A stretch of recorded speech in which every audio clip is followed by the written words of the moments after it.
Tenko slowly walked more to you, his hands going up to take the puppy from your hands. He held the puppy in his hands now. The puppy barked in his hold, trying to lick his nose. "You got them for me?" he asked, to which you nodded. Well, I got you flowers." He looked down to the bouquet now on the floor. They had been your favorite flowers. He then gave you the puppy and picked up the flowers that were at his feet. "You'll put them in a vase?" You smiled with the puppy in your arms. "And in the meantime, you can think of a name to call this little cutie." You sat on the couch and placed down the puppy. You heard the cupboard door open and then close, hearing water run and then stop, hearing the water move around by probably the flowers, then it being placed on the kitchen table. Then you heard him coming back. The puppy had been playing with its toys you got for it. "So, thought of any names?" you asked him as he sat down next to you. "Definitely not Monchan." He giggled, then his face fell. "Wait, so you know the gender?" he asked, and you paused. No. You sighed. You two watched for a second as the puppy played for a bit longer. "It's a boy," you both said, looked at each other, and then laughed. "Why not we call him Hoshi?" you asked as you leaned your head on his shoulder. He chuckled. "Better than mine." He wrapped an arm around you. "What were you going to call him then?" You sighed, already knowing. "Beito." You giggled, moving your face to his neck. "God, Tenko." You giggled as you hit his chest. The two of you continued to talk and probably even watch a movie. He had even took the puppy and played with it. But when it was time for bed, you told him the puppy is not allowed in the bed, but ended up agreeing he could come up. But in the middle of the night, you woke up before him. Usually he would, of course, be woken up by the nightmares. So you had been close to your due date, so you were being careful, and so was Tenko.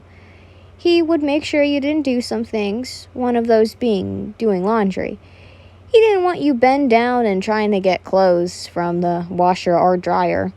You couldn't even see your feet when you stood sometimes. You couldn't even pick up your shoes. So you got out of bed, walked to the bathroom, and used the toilet. You made sure you didn't break your water, and then washed your hands, going back to bed to see Tenko, looking for you. You smiled as you moved his arm and wrapped it around you. As you did this, there was a smile on his face.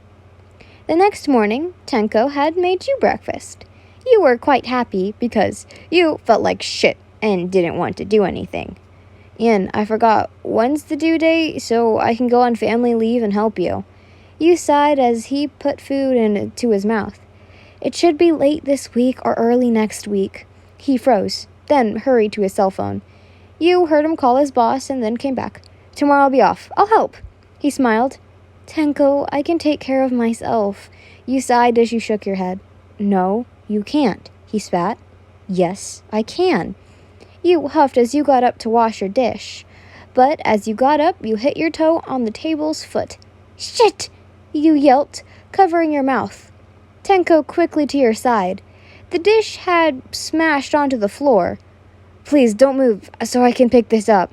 He smiled kindly as he got down to pick up the porcelain. You sniffed as he got up and looked at your face. He quickly discarded of the glass and came back to you. You had begun to cry. He rubbing your back. Hey, it's okay."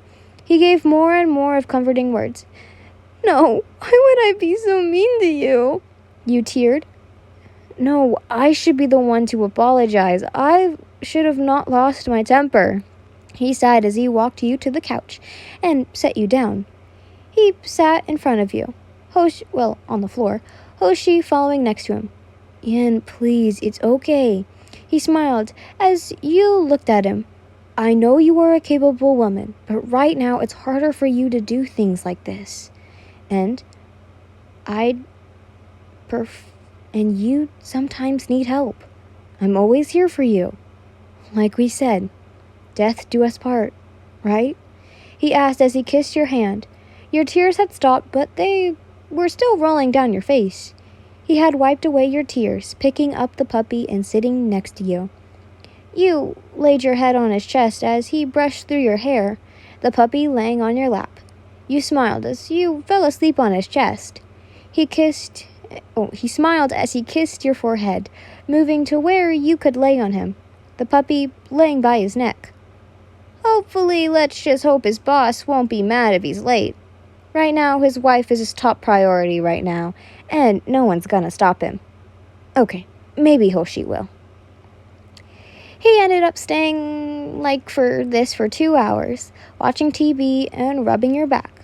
Once you woke up and was quick to kiss your cheek and off, you smiled, kind of feeling bad that you yelled at him. You swear these pregnancy hormones are killing you. You had been in the office, having Hoshi in its own little bed there. You had been sewing up a dress you worn to your bachelorette party. We won't get into why it was torn from the hip down. That's for next time. You were just glad you were a seamstress. The puppy had been playing with a ball and that rolled under your chair, till it went under the chair and bonk. Hoshi had hit his little head on the chair inner bars. You went down to pick up the puppy, but there's a problem. You couldn't reach. Damn it, you huffed. Hey, Hoshi. You got off the chair and sat on the floor. You may regret this. But you grabbed the puppy in your arms and petted the poor puppy. Hoshi had been whining, but when he got into your arms, he was snuggling into you. Then his head quickly went back up. Oh, sorry, Hoshi. You giggled as Hoshi sniffed your belly. If you don't know, there's a little human inside me, and they're about to come into this world. You petted Hoshi. The puppy then got off your lap, and yes, you did regret sitting on the floor. You used the chair to get up, though it hurt getting up. You then popped your back as you went back to working. After some time, the dress had been basically brand new. You looked at the dress and smiled, folding it and going to your room to put it in a drawer. You looked back to see Hoshi sitting at the door waiting for you. He had been a surprisingly well-put and well-mannered puppy. You smiled, walking to the couch so the puppy could jump up and play with you. It had been like this until Hoshi had became tired, so you decided to watch TV. You had just been watching game shows like you did with your grandmother when you and she would see each other. But this time it felt like everything was boring to you. After some time, it was starting to get really boring. You got up and, just walked around. If you did this for some time, you read that it could help giving birth. You swear this baby was about to pop out. This whole day had just been awful. The baby had been kicking and moving non-stop. Hell, you were considering if this was a dude. Just full. Then rolling around on a ball. You were so ready. Your back and, everything else was in pain. When you were done, you could hear the door unlock and Tenko walk in. Tenko, I swear I'm so ready for this baby to pop out. You sighed as he put his stuff down and came to hug you, kissing your forehead.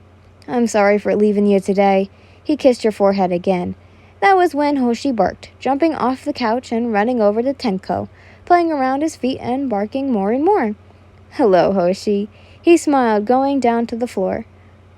Were you good, Yin? Were you good for Yin? He asked Hoshi, rubbing his belly. Yes, he was. But, want to hear something funny? You asked him.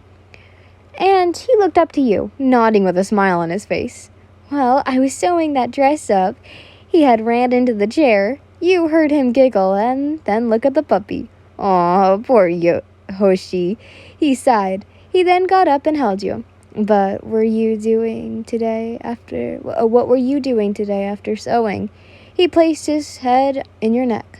Oh, just watched some TV game shows, played with the puppy, and, of course, ate. You giggled as he laced your neck with kisses.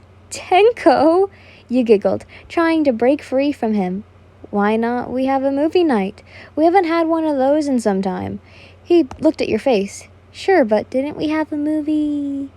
I don't know when. What movie do you want to watch, though? You asked. I don't know. You pick. I'll go make popcorn. He let go and went to make popcorn. So you had and went to sit on the couch, trying to find a movie to watch. You noticed that Hoshi had went with Tenko. You then found a movie you wanted to watch for some time. A horror movie. You clicked play as Tenko and Hoshi came back, sitting on the couch and placing the popcorn next to the both of you. Hoshi sitting on Tenko's lap. You placed your head on his shoulder, both of you watching the movie. Unknown to him, he was watching a horror movie, though.